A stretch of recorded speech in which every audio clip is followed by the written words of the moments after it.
2026 தேர்தலுக்கான கழக படையை கட்டமைக்கும் பணியை துவங்கினார் கழக இளம் தலைவர் உதயநிதி ஸ்டாலின்.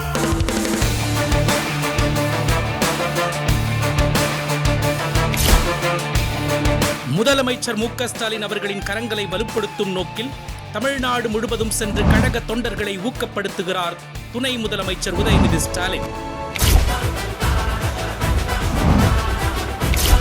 நாம சந்திச்ச 2024 நாடாளுமன்ற தேர்தல் கிட்டத்தட்ட ஒரு செமிஃபைனல்ஸ் தான். அதில் ஜெயிச்சிட்டோம்.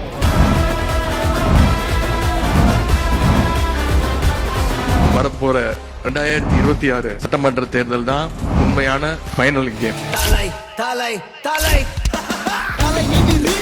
நரம்புகள் துடிக்குது, களம் இறங்கு, கண் இரண்டிலும் விரித்தனம் பல மடங்கு, உன் முறை தொடங்கு, பகைவன் இருக்கின்ற இடத்திலே நீ அடைந்து.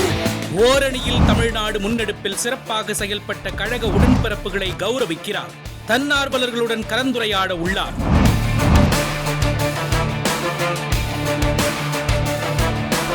கழக உடன்பிறப்புகள் அனைவரின் கருத்துக்களையும் கேட்டு அனைவரின் குரலுக்கும் செவிமடுக்கிறார் கழக இளம் தலைவர் உதயநிதி ஸ்டாலின் அவர்கள். கழக ஆட்சியை மீண்டும் அமைத்து சாதனை படைப்போம். அந்த ஃபைனல்ல நாம ஜெயிச்சாக வேண்டும்.